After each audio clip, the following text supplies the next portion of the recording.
If I hadn't learned how to overcome this, there's no way I would be doing what I'm doing today. And I don't want you missing out on God's best for your life because you shied away from new opportunities.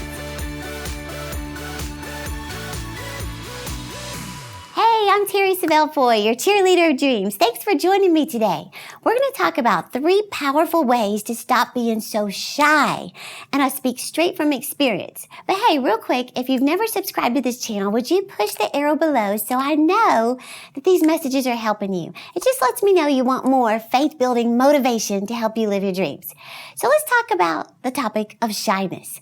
We know the obvious negative consequences of being shy, like loneliness, insecurity, rejecting opportunities, missing out on exciting things. In fact, if I hadn't learned how to overcome this, there's no way I would be doing what I'm doing today. And I don't want you missing out on God's best for your life because you shied away from new opportunities. Now, I've shared before the other aspects of overcoming shyness and insecurity. In fact, I'm going to put a link to a video called The Number 1 Way I Built My Confidence. But today, I want to share with you 3 powerful ways from my own life experience that you can stop shyness and insecurity and be seen as a person with confidence. And it may not be what you think. Are you ready? Number 1 is lead yourself. Lead yourself. You know, I heard a story years ago about John Maxwell teaching at a seminar where he did a Q&A at the end. A kid with an MBA stood up. He's just admiring everything about John. And he said, "I love your leadership principles." He said, "I keep thinking, man, I wish I had somebody to lead. I wish I had a team to lead or a company or department." He said, "Where should I start?" John Maxwell said, "Good question. Start with you." He said, if you wouldn't follow yourself, why should anyone else follow you? In other words, start developing the qualities in you that you admire in other people. So a good exercise is to imagine a teenager saying, "I want to learn to be successful. Can I just shadow you for the next 5 days and watch your habits?" What would they see? What would they observe about your daily life, your routine, your rituals, your habits that would motivate them to want to be like you? You've probably heard the stories of me after college, how I was so undisciplined, living paycheck to paycheck, never listened to things like this kind of podcast for personal growth. I just listened to the radio and I would just jam out on the way to work. I was extremely insecure, shy, felt insignificant, didn't feel like I really had much to offer. I would shy away from being around influential people because of how I felt about myself. Well, now it makes sense to me why in 2002, when I was falling apart, I didn't have any vision for my life, but I heard this in prayer.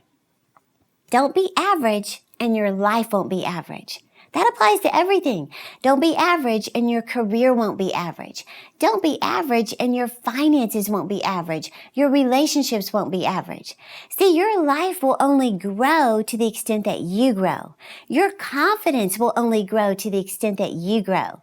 And I just made a decision to start developing success habits in my life every single day for 21 days. In fact, at the end, I'm going to give you a 7-point checklist this week if you'll click the link in the description, and it explains the daily habits I started in 2002 and haven't stopped. Here's the thing. When you start practicing these success habits, trust me, when you build a reputation with yourself, that you keep your word, your confidence will soar. Now stay to the end and I'm going to share with you the checklist to get you started. So number 2 is encourage yourself. Be your own cheerleader. See, you will behave on the outside the way you talk to yourself on the inside. Interview any successful person and they'll tell you how important positive self-talk is to your confidence. See, you must believe that you can succeed. The Bible says David encouraged himself in the Lord. Well, the most successful people in the world practice this. Olympians, CEOs, celebrities, Jim Carrey, Tim Tebow, Susie Orman, Will Smith, you name it. They realize, maybe they don't know it comes from the Bible, maybe they do, but death and life are in the power of the tongue.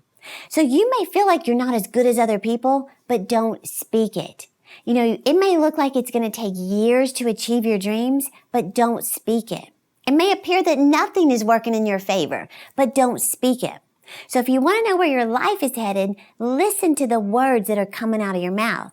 You know, we get accustomed to saying negative things like, "I'm just shy. I never get any good breaks. Nobody really notices me. I could never make that much money. I'd never get that kind of job. Here's my point.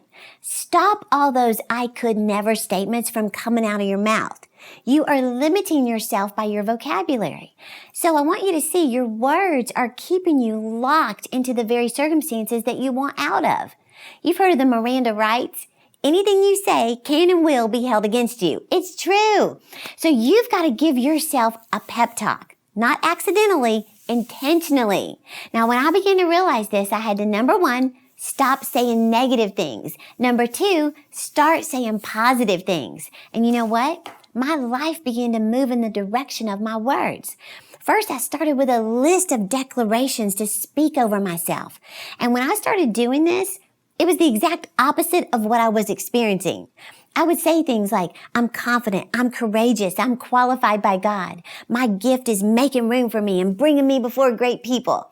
Then I would add this, I'm confident to speak in front of live audiences. I'm confident to speak on television. I'm confident to speak at the largest conferences in the nation. Now, the most I'd ever spoken to was 325 people. But you know what? There came a day when it went to 3,000 people. Then it went to 13,000 people. And today I'm speaking at some of the largest conferences in the world. What am I saying? If you'll change what you're saying, you'll change what you're seeing. And hey, if this video is helping you today, would you push the like button real quick or leave a comment letting me know that you enjoy this? So my other point, number 3, is focus yourself. Now let me explain. I want you to get laser focused. Have you ever heard that phrase? It's better to be world class at a few things than mediocre at most things. See, if you want to build your confidence, become the best in your field.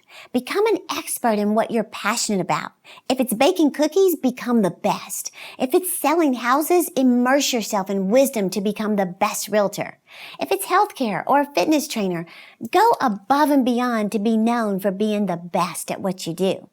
See, being known for something means you're not just a jack of all trades, you're a specialist. And as a specialist, you receive respect because you're perceived as the expert. Let me ask you this.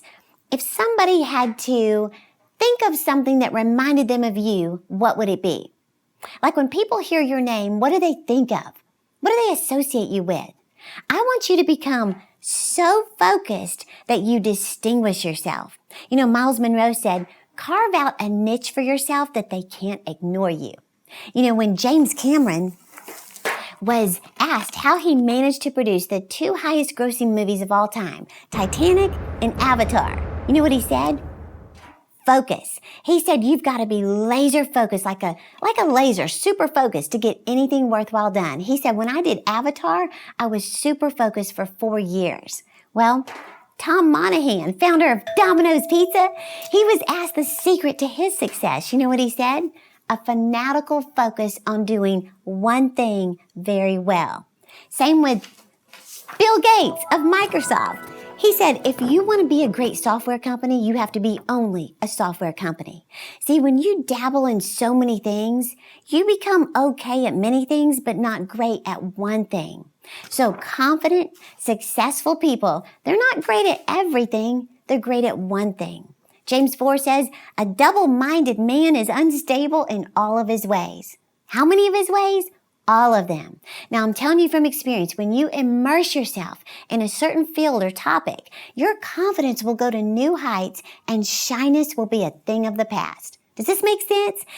Well, I hope you're getting this because I'm telling you, I want to help you even more by giving you my 7-point checklist to help you distinguish yourself for success.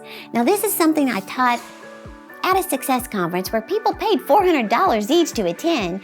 And I want to give you my personal notes from this message, and you just go down the checklist as a guideline to go from wishing things would change in your life to living your dreams. So all you have to do is click the link in the description to get your free 7-point checklist. And be sure to follow me on Instagram, Facebook, Twitter, so I can cheer you on to live your dreams. Hey YouTube, click below to subscribe to my channel, or you can click one of the 2 videos to continue watching more motivational content. Thanks for watching. I'm cheering you on.